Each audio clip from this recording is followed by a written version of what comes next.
Romains chapitre 10. Je lis au nom de Jésus.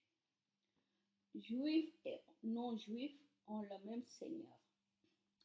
Frères et sœurs chrétiens, je désire de tout mon cœur que les Juifs soient sauvés. Et je demande cela à Dieu pour eux. Oui, je peux le dire, ils sont pleins d'ardeur pour Dieu. Mais cette ardeur n'est pas éclairée par la connaissance. Ils n'ont pas compris comment Dieu rend juste les êtres humains. Ils ont cherché à imposer leur façon d'être juste. Ainsi, ils ont refusé le chemin que Dieu prend pour rendre justes les êtres humains. En effet, la loi de Moïse a atteint son but. C'est le Christ. Et maintenant, Dieu rend juste tous ceux qui croient en Jésus-Christ. Quand Moïse parle de la justice qui vient de la loi, il dit: la loi donnera la vie à celui qui obéit à tous ses commandements. Mais voici comment il parle de la justice qui vient de la foi. Ne dis pas dans ton cœur qui montera au ciel pour faire descendre le Christ. Ne dis pas non plus qui va descendre dans le ventre de la terre. Le Christ est déjà remonté du milieu des morts. Alors, voici comment les livres saints parlent de la justice. La parole est tout près de toi, dans ta bouche et dans ton cœur. Cette parole, c'est le message de la foi que nous annonçons. Est-ce que ta bouche affirme devant tous que Jésus est le Seigneur? Est-ce que tu crois dans ton cœur que Dieu l'a réveillé de la mort? Dans ce cas, tu seras sauvé.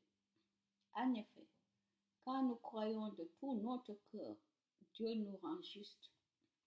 Quand nous affirmons notre foi devant tous, il nous sauve. Oui, les livres saints disent: ceux qui croient en lui ne le regretteront pas. Alors, il n'y a pas de différence entre les Juifs et ceux qui ne sont pas Juifs. Tous ont le même Seigneur. Il donne ses bienfaits à tous ceux qui font appel à lui. Les livres saints le disent: tous ceux qui feront appel au Seigneur seront sauvés. Annoncez la bonne nouvelle.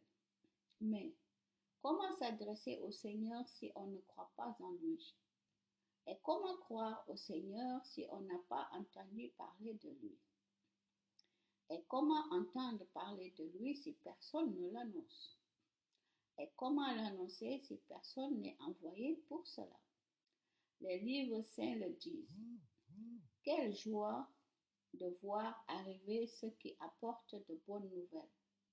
Mais tous n'ont pas obéi à la bonne nouvelle. Oui, Ésaïe le dit: Seigneur, qui a cru à notre message?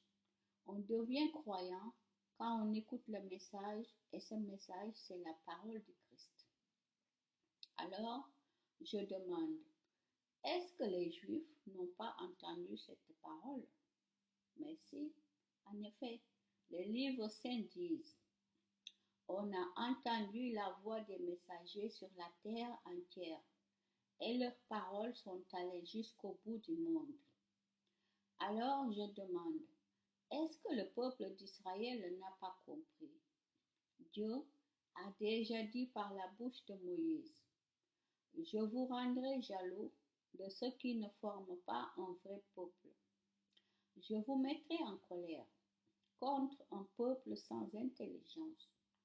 Et Ésaïe ose même annoncer de la part de Dieu: ceux qui ne me cherchaient pas, ceux-là m'ont trouvé. Et je me suis montré à ceux qui ne me demandaient rien. Mais au sujet du peuple d'Israël, Dieu dit: toute la journée, j'ai tendu les mains vers un peuple qui n'obéit pas et qui est contre moi.